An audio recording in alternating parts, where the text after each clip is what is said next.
Welcome into the RotoViz Fantasy Football Show. This is the Week 11 Start Sit Show. I'm Dave Caban, one of the owners at RotoViz, coming to you absent of Curtis here for a solo live stream, but that's fine. Feeling confident we're going to help some people out here this week, make some good decisions in a week where we have a really interesting Thursday night game that will be kicking off in around maybe 40 or so minutes from now. Excited to say that we already have questions coming in. The first one coming in from Ryan: Zay Flowers or Rashee Rice this week? So we will pull up the GLSP as we always do and just jump right in. This is actually a fairly close matchup based on what the GLSP is seeing this week. It has Zay Flowers with an average of 12.8 PPR versus 11.8 for Rice. If you look at their distributions, where you see a significant difference crop up is when you get to the 15 to 20 buckets. Flowers actually has 26% of his matches landing in that zone, as opposed to 16 for Rice. They are fairly similar when you look at 20 to 25 and beyond 25, but that really is the line of demarcation there. There's also a slight advantage for Flowers when you look at the lower end buckets here, kind of getting at the downside.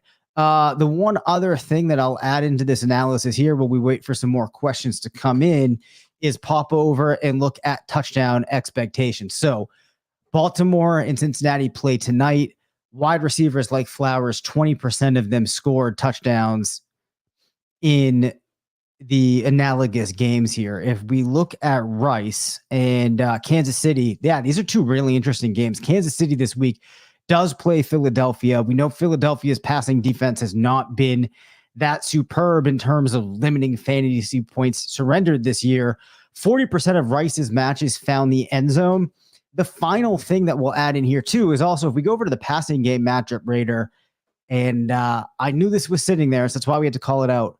Rice this week, given his alignment tendencies and given where the Eagles have been susceptible, has the single highest matchup rating of the week.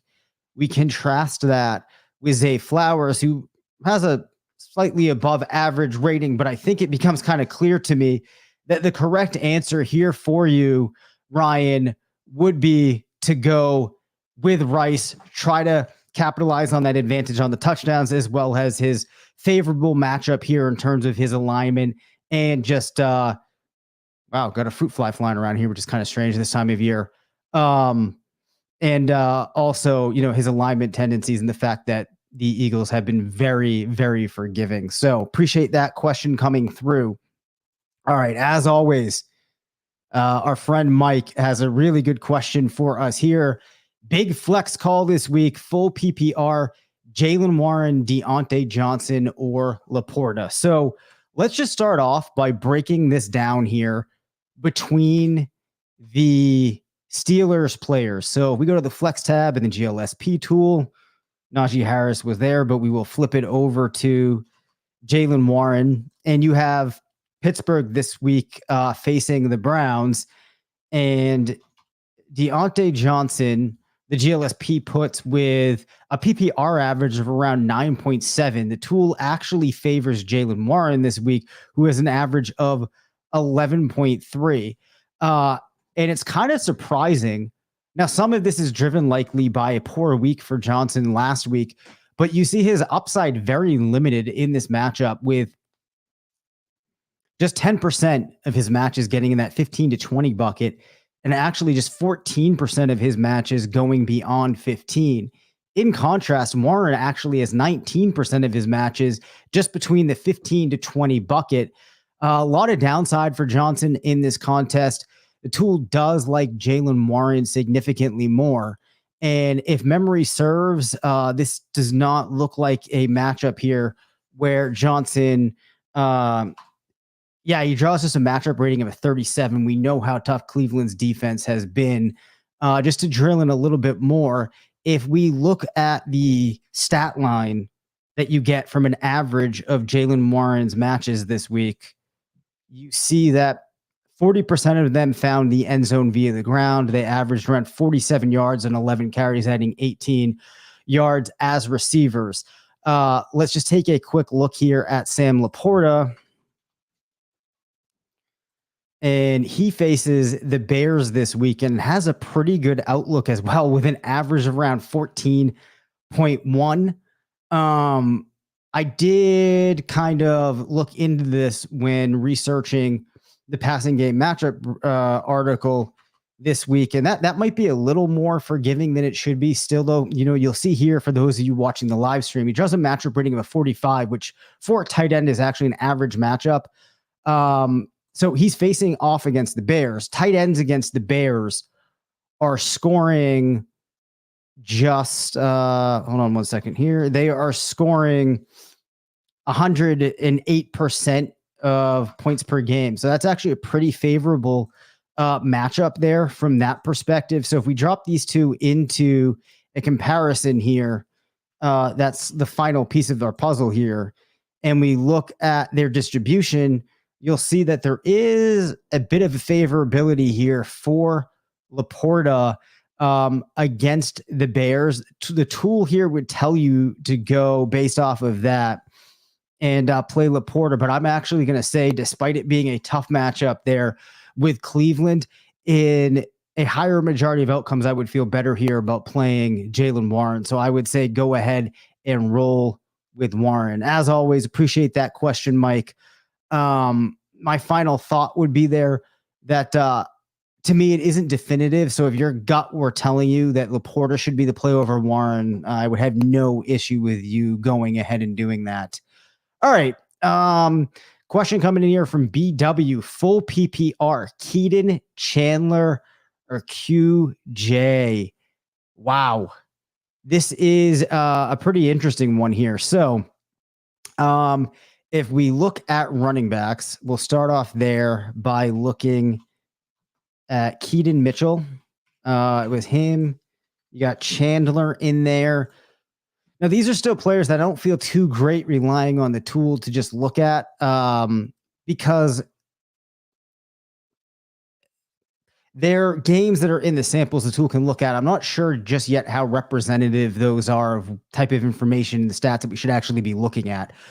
This does reflect what I would have said, though, that you probably have a higher ceiling for Mitchell in comparison to Chandler. That's where I would have gone to, absent of looking at this. But we probably should take a look at Johnston this week. Of course, you have some significant injuries in the Chargers lineup that would allow Johnston to see a workload that could be useful this weekend. But GLSP really not a big fan of his prospects against Green Bay. Green Bay actually has been a pretty good defense in terms of limiting fantasy wide receivers. You'll see if you look at points allowed versus expectation, wide receivers scoring just 90% of their points per game when facing the Packers. And also, if we look up at his matchup rating here, I don't remember exactly what it was, but oh yeah, actually, I need to expand my filter here, take it down. So you have Johnston with just a 41. So I am going to say here, I would go with Keaton Mitchell. That would be the play for me there. All right. We are moving along here. We got Diego. Hey, how you doing, Diego? Appreciate the question. Leaning Keaton Mitchell tonight over Tyjae Spears and Jahan Dotson and Flex. What do you in the GLSP say? Half PPR. I'm just going to quickly, while you're on, we'll go back to that Warren one because that's kind of interesting. All right. Keaton Mitchell tonight over Spears. I'm going to be blunt here, and I don't know if blunt's the right thing, but I'm going to guess that I'm not going to see anything for Spears that's going to make me feel differently. Just 10% of his matches finding the end zone, very limited upside. So I would go Mitchell over Spears here in his matchup with the Jaguars. Now, that said, I do think that we need to linger here for a moment on Jahan Dotson. So he's facing a Giants defense that has been very forgiving this year, two wide receivers In particular, wide receivers running from the slot. Now, Dotson, you probably will find in this matchup will be lined up out wide more than in the slot, but he does move around enough that he can capitalize on that. We do see 40% of his comps scoring touchdowns in games like this. You see an interesting thing in his distribution too, where there's a dip in his 15 to 20 bucket, but we actually see 18% of his matches going between 20 to 25. This is a pretty favorable outlook for him.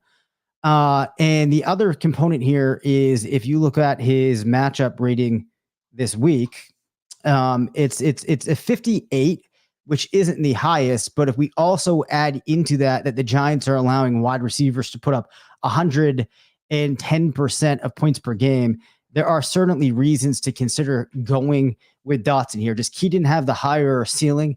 I would say so. It is half PPR though, which I think I do need to take into account here. That's a tough one, Diego. But I am going to say that you go Mitchell here over Dotson. All right. Another good one here from Diego. Also debating Henderson versus Deontay, JSN, and Quentin Johnston. A lot of flex concerns this week. So it looks like we're picking here out of these four players. I am going to say that I would probably go with, well, let's take a quick look here. Matchup rater. Actually don't know if I've spent too much. Yeah, it's like an average rating given his alignment tendencies for Smith and Jigba against the Rams. The GLSP would place him with an expectation of around 6 targets, 4 receptions, 47 yards. 20% of his matches found the end zone.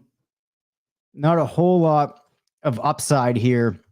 But as far as the wide receivers go, I think I would probably put this with JSN, Deontay, QJ, and then let's just take a look here at Henderson at running back. Of course, he's playing in that game that we're just looking at. So against Seattle, kind of a trickle down here too, step by step. If you look at his distribution from 33% of his matches scoring less than 5 points, 31 between the 5 to 10 bucket. And we trickle down to just 4% at 20 to 25. I think that my play here actually would be to go JSN, Deontay, Henderson, and then Johnston. Okay.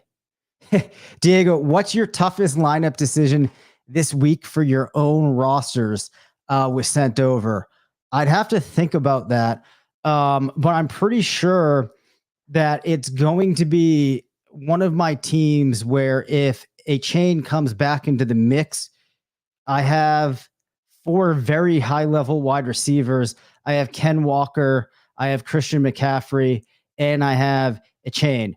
So if he's back, it's kind of this question of who ends up in the flex when your receivers are also guys like AJ Brown, Jordan Addison, among others. So that's probably gonna be the toughest decision for me. And then Curtis every week on our managed teams throws out some scenario that I hadn't thought about yet. And then we end up spending a lot of time looking at it, and I won't even know what that decision is going to be yet. But as always, Diego, appreciate those questions. Moving along here, we have one coming in from Bradley. While you're on Warren, what about Warren or James Cook full PPR? I love this question because I have James Cook on a lot of my teams, and I actually might be trying to choose between him, to Diego's question here, choosing between Warren or James Cook on some of my teams. Or no, excuse me, not Warren or James Cook, Brian Robinson or James Cook. So if we take a comparison here, you see James Cook draws an average PPR score here of 10 in full PPR. We have Warren at 11.3. You also see Warren getting the favorability here when we get to the 15 to 20 bucket. So there's definitely more downside for Cook, more upside for Warren, given what the GLSP is seeing. Let's also take a look though here at James Cook and what his comps did. Now, you would hope that Buffalo realized last week that there's some explosion to Cook. Well, I mean, they should know this by now, but it's just killing me that we're still seeing Latavius Murray get into situations that, in my opinion, feel like they should be ones where it's Cook. As a result of that, also against a tough defense in the Jets, we see just 10% of Cook's matches finding the end zone. 10% did score receiving touchdowns. But overall, for me here, I think I would lean the way of Warren. Now, the difficult thing here is they are both playing very difficult defenses. I'm just a little bit concerned, though, about that usage that you're seeing from Cook, despite, a lot of yardage for him against the Broncos this weekend, that this does not set up nicely for him this week. So I would go with Warren. All right, another one from Mike. All right, another tough flex decision. 0.25 point per carry, full PPR, Rachaad White or DK Metcalf. My initial thought before really bringing this up and drilling in a little bit further here is that I would want to go with, and actually let's open up a new screen because there's one thing I want to look at here in the Monday review. I'd probably go with Metcalf, but we will take a look at these two side by side here. So keep in mind, you got DK playing against the Rams, and we got Tampa Bay, I believe, is against Houston. So an average PPR here for Metcalf of 12. Rachaad White's playing San Francisco this week of 13.7. You see in favor here of Rachaad White at the high end, with 6% of his matches going over 25. Metcalf does not have any in that zone. And the most stark contrast that you're going to see is in that 5 to 10 bucket, Metcalf is actually at 39% as opposed to White's 22. To layer onto that, though, I do want to take a look at what that stat line looks like for Rachaad White. You see 20% of his matches getting rushing touchdowns, 10% scoring, receiving touchdowns. You also have that element of the 0.25 points per carry on an expectation here of around 12 carries for White. But what I want to look at here in the Monday review tool here is if we go to the graphs tab now, and I just want to look at the PPR across the year for Metcalf and White, because there might be something there that would be easy to overlook. If we just compare the two, in recent weeks, it has very much been Rachaad White. Towards the beginning of the season, you can maybe have more confidently pointed to Metcalf. The final thing that we'll add on here is we'll just take a quick look at how Metcalf matches up with the Rams. It's kind of like an average outing for him, given that point per carry element, given the fact that the GLSP is foretelling us of a bit higher ceiling here. When you put all of that together, I would say that you go White, which is different than I was expecting when I first read that question. All right. What else do we have here? This one's coming in from Kyle. All right, I like these ones. Full PPR pick, 2 running back, 1 wide receiver, flex, 1. All right, we got 2 running backs, 1 wide receiver, 1 flex, 1 tight end. All right, you got Madison, Ford, Mitchell, Royce Freeman, Gainwell. All right, at running back there, I'm going to say that I would probably go. Well, let's take a look at what things look like for Madison this week. So you have Minnesota playing Denver. Yeah, pretty ugly for Madison, and an average, I think, of around 6 points is what that said. And if we just look at his PPR accumulation across the year, a lot of games under 7 points. Then, majority of his games going under 10. You did see a bit of a spike in his week 9 matchup. But for me here, I would go with Mitchell. I would go with Ford at the running back. For wide receiver, you're looking between Boyd, Gabe Davis, or Brandon Cooks. Now, We will quickly pull these players up here in the comparison tab of wide receivers. So let's start with Boyd and Davis. And what I'm expecting here, yeah, you see Tyler Boyd at 11.2, Gabe Davis at just 8.2. And as we saw earlier, you have Buffalo facing off against a very stout defense in the Jets. You can see just not a lot of upside for Davis this week. So as a result of that, you're also adding on the fact that that T. Higgins is out this game. I think you're going to see more of what you saw where Boyd gets a lot of targets. I know things aren't too great this week in an outlook for Cooks. I would go, well, actually, that might not be true. I just know that I like this more for Boyd than I do for Cook. So he'd be the wide receiver here. Yeah, McBride or Ferguson at tight end. This is a tough one. I do know, however, from looking at this a little bit prior, that McBride has a lot of lofty expectations here, according to the GLSP, to the point that I would say it's probably, well, I shouldn't say probably, it's definitely far too optimistic for him this week. But, I think it speaks to what that upside could look like. For Ferguson, I think the notable thing here is that against Carolina, he does not match up very well. So the answer there would be go McBride. I don't know if we've ever done like a full lineup like that before. Diego says, appreciate your angles on these cloudy questions. Yeah, of course. Always happy to help there, Diego. Appreciate you stopping by. I've been starting Stroud on a team that just got Kyler back. Who should I go with, Murray or Stroud? This is a fun one. I love these quarterback ones. So let's pop over here quickly. Of course, I don't have a lot of data in the tool for Murray, so I'm going to be really more focused just on what it tells us about Stroud this week. Dude, Stroud against all right, I believe it's Stroud against Houston.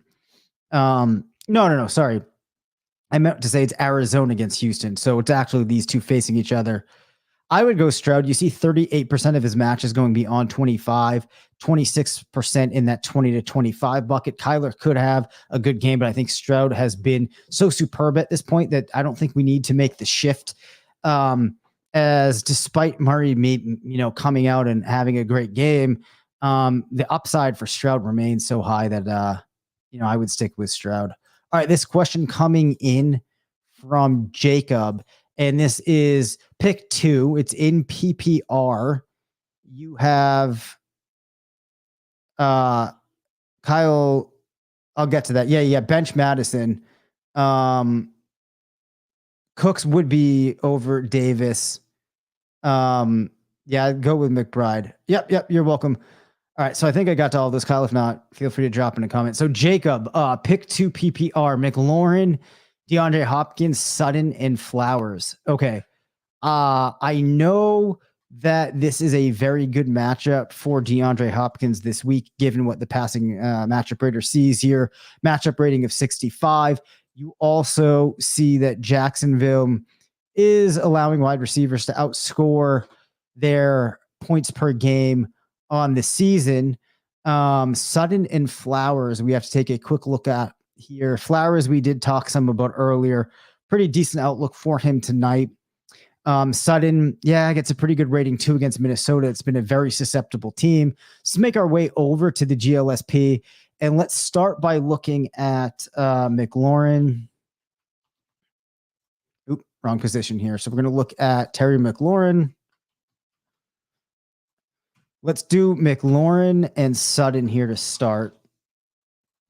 So GLSP here is favoring McLaurin pretty significantly. As you see a stark contrast in the 20 to 25 bucket, 13% in favor of McLaurin, 5% in the above 25 bucket, and also a 10% advantage for McLaurin in that mid-range 10 to 15 bucket. You see a very large delta when you look at their average PPR.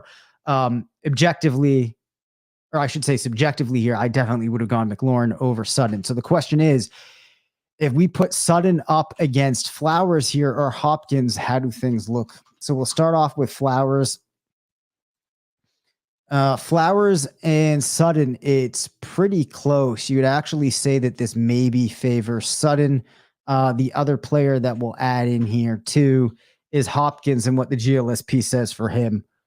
So GLSP for Hopkins, wow, it really likes him this week. As I talked about with what you see in the matchup rater when you start breaking down wide receivers this week, it's not really surprising that we're seeing that.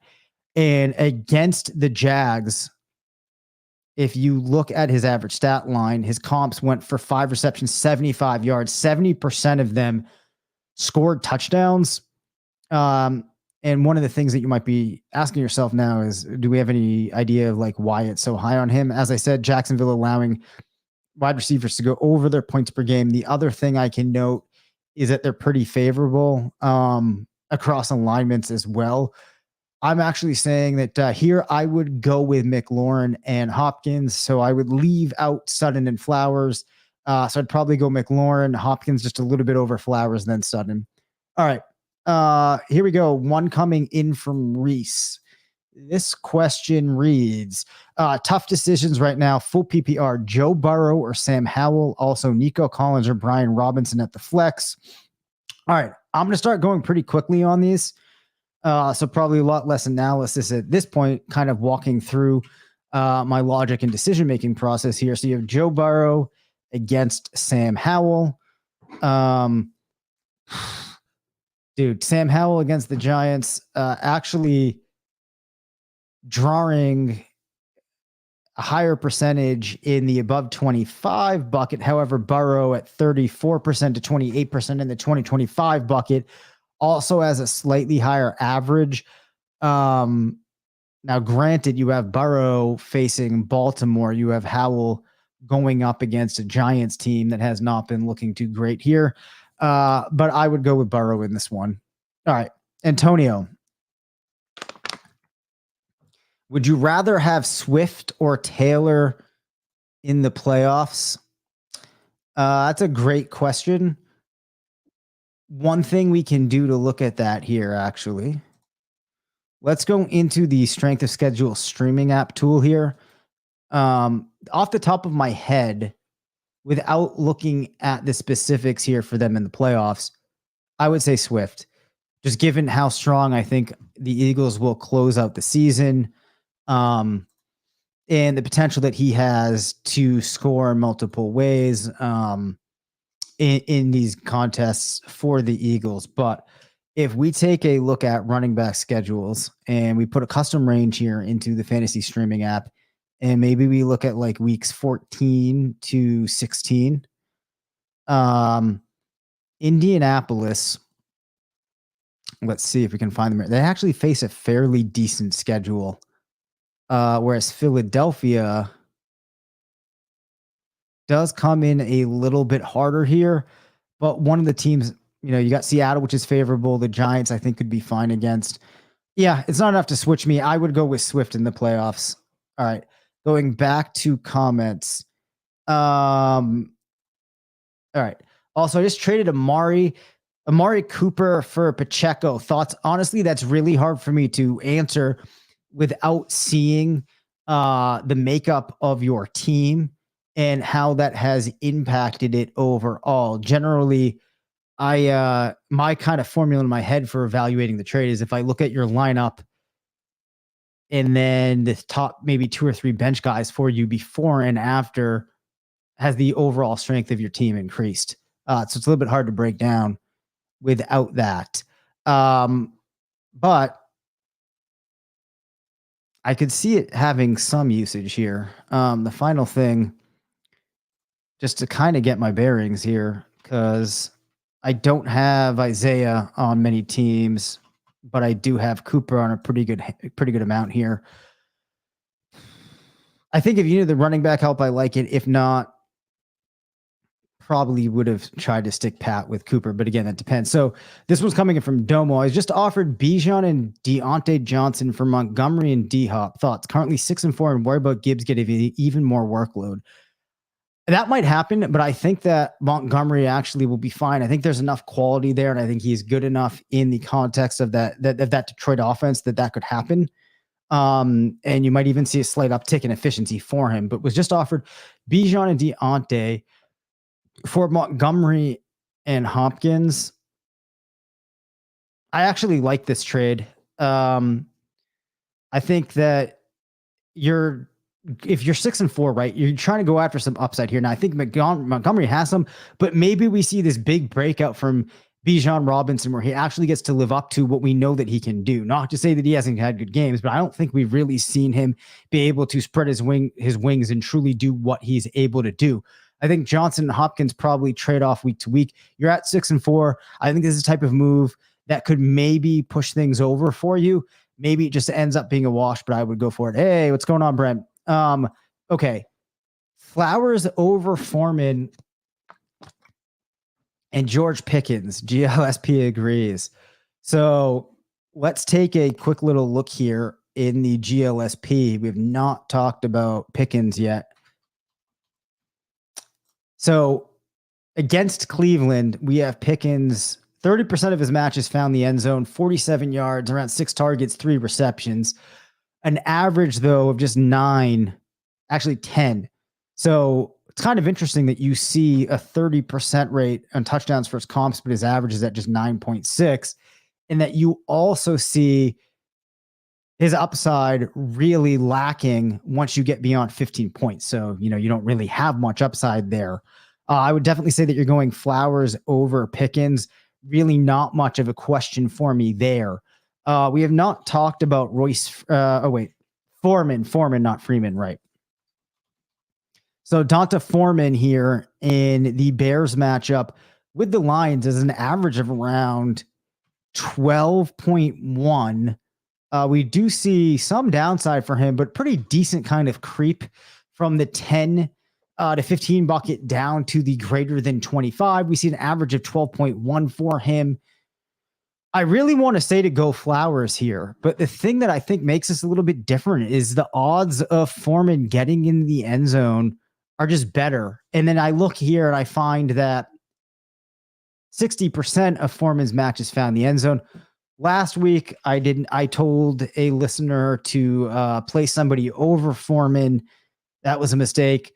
This week, hopefully I don't make a mistake when I say to go Foreman. So it's pretty close. It's pretty close, but I would go Foreman over Flowers here, largely because of the potential for that touchdown. I think absent of that, you're going to see enough volume for Foreman that they kind of come somewhat in stride. And though I do really like Flowers, you're just not seeing the type of plays that give you a very solid feeling about coming up with enough scenarios where you can capture a lot of upside. I mean, just 2 games this year where he's gone over 15 points, has been a wide receiver 3 in 80% of weeks. He's still been usable because he's always just floating around that 10 to 11.5 PPR type of range, PPR per game range. But yeah, I'd go Foreman. All right. Thanks, Dave. Tough to sit a guy like Flowers over a lower volume guy like Rice. Feels like snap share for Rice lately has been better, which may not be in the tool. Well, fortunately, one thing that we can do here is we can go over to the Monday review. We can go to wide receivers. Let's just look since maybe like week 8, and we can drop in Rice. And Rice has been at a snap share of 64.5%. Obviously, Flowers has been higher here. I would assume, actually, I should say, with a snap share of 75.6. But I think, you're going to see more opportunity for Rice to capture more upside. So true. This coming in from Bent like a rope. True. But Foreman's dealing with an ankle and Herbert coming back. Love you taking the time to do the breakdown. Yeah, that probably is true. Who was the question here? Oh, it was versus I already forget. Foreman. Oh, over Flowers. Yeah, I still think I'm doing it, kind of for some of the reasons that I said there. It's just kind of like, despite all of that, I still think you have a more chance for an explosive play or 2 or a touchdown that's going to flip things in the case of Foreman. All right, this one coming in from Nathan. Breece Hall or Mixon, and this is in standard. All right, we have not fielded many standard questions this year. I'm going to have to recalibrate my mind here to get in that headspace. So you got Breece Hall or Joe Mixon. All right, let's pull that up. In standard, there's just a delta of 0.3 in the favor of Hall, but you do see Mixon actually doing better in terms of their 75th percentile or maybe their high range outcome. When we look at the distribution, though, it does tend to favor Hall. The added piece to this here would be, I think that you're going to see Mixon playing a game tonight where he might be relied on less than Breece Hall will be relied upon in the matchup that he's in. So it's actually fairly similar, but I would go with Hall in this matchup pretty confidently too, actually. All right, so that gets us pretty rapidly on a ton of good questions here to 8:11. I'm going to hang out here for another couple of minutes in case there's any final questions to come through. As always, I really appreciate everybody stopping by, sharing their questions here. It's been a lot of fun answering these tonight. So I'm going to hang around, like I said, for a couple more minutes. While we wait for that, we haven't even had a chance to run down some of the top players at the different positions. I'm just going to call out, especially for people that can't see this, that are listening on the podcast, some of the some more prizing ones this week. You have Brock Purdy coming in at QB6, Kyler Murray at QB7, Tua down around QB10, Howell at somewhere, or it must be 13, followed by Russell Wilson at 14, Love at 15, Mahomes actually QB15 this week. Oh, thanks, Mike. Always enjoy having you stop by. At running back, let's see. Anything really stand out to me? You have Jahmyr Gibbs at 5, followed by Rachaad White, who we talked about earlier that it likes. We do see Joe Mixon falling behind Aaron Jones, kind of somewhere around running back 8. Brian Robinson coming in at 15. A lot of the usual suspects there this week towards the top 4 running backs. I'm really not seeing anything too surprising for running back. Oh, all right, David, you sent some via email. Tutu versus Wandale versus Shakir. It's insane to play. Is it insane to play Howell over Hurts? No, honestly, it isn't. Curtis and I actually had a long conversation last weekend about playing Howell over Lamar Jackson, and we should have. It's not insane, but no, I'm not taking out Hurts. Let me know, which email did you send them to? Did you send them to the just let me know which address you sent them to, and I'll try to pop in quickly and we'll talk through those. I'll hang around for longer if need be. What's going on, Ricky? Herbert or Keaton Mitchell? This one, I'm going to say Keaton Mitchell. I feel like there's more upside in his matchup that he is in than what you're going to see for Herbert. Which is generally what I'm looking in when making a decision between these two running backs. Let's take just one quick little look here because we did not talk about Herbert. Now, granted, I probably, because of the injury that he's had, might be missing some information here that could be relevant. But yeah, GLSP, nothing really stands out there for me. So I would say to go with Mitchell. Yeah, the tush push says it's nuts. Yes, that's right, Bent. All right. Very quickly here, let's make our way over and look at some of the, some of the wide receivers here. Tank Dell, dude, coming in at wide receiver 6 this week, an average of 17.5 PPR. Nice score for Hopkins this week. Puka Nacua getting back into the top 15. Against Seattle. At this point, just a lot of chalky results coming out. At this point, GLSP really has a handle on these players. There's not too many surprises at this point. Josh Reynolds scoring fairly well, which isn't a surprise if you look at how Detroit scores in the matchup rater this week. It does tend to like them. All right, tight ends. We have Hawkinson at 1, Kelsey at 2, Kittle at 3, Andrews at 4, followed though by Trey McBride, who we talked about earlier, comparing him with Jake Ferguson. You can see the support that the tool has for McBride this week, followed by Kmet, Laporta, who we talked about, Schultz, David Njoku, Luke Musgrave, Jake Ferguson, Logan Thomas, Dalton Kincaid, then Pat Freiermuth, who I think might be coming back this week. So I'm going to wait around one more minute just for good measure, in case you're one of those people out there that has been listening to me and at this point has actively gone ahead and added multiple defenses.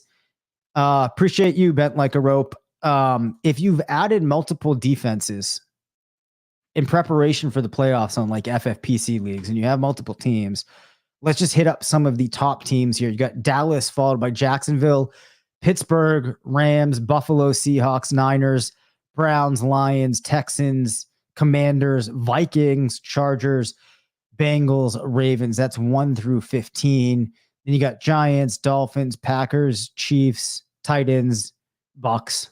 That is the rundown there. Final thing I'll say, though, is I actually think that what you might see for Miami against Las Vegas is the offense puts so much pressure that it forces some mistakes to come out of the offense. And as a result, the Miami defense ends up having a good game. Oh, I realized, though, I did not get to Tutu versus Wandale versus Shakir. Let's very quickly pop these in. I think Tutu Atwell matches up nicely this week from writing that passing game. Wandale, though, you actually do see against the Commanders, slot wide receivers like Wandale have some success. I don't know why I can't type this right now. But yeah, you're going to see things in favor here for Atwell just by a slight margin. Then it was against Shakir. Against the Jets, I would rule them out. So I would actually go Tutu, then Wandale, then Shakir. Shakir would be more exciting if we saw him getting a little bit more of a target share than he is. All right. That does it for me. Thanks, everybody, for stopping by. Really appreciate it. For those of you listening on the podcast, as a reminder, make sure you get in there, check us out sometime on YouTube, and also feel free to send your questions in. For everybody on the stream, I will talk to you next week. Thank you for listening to the RotoViz Fantasy Football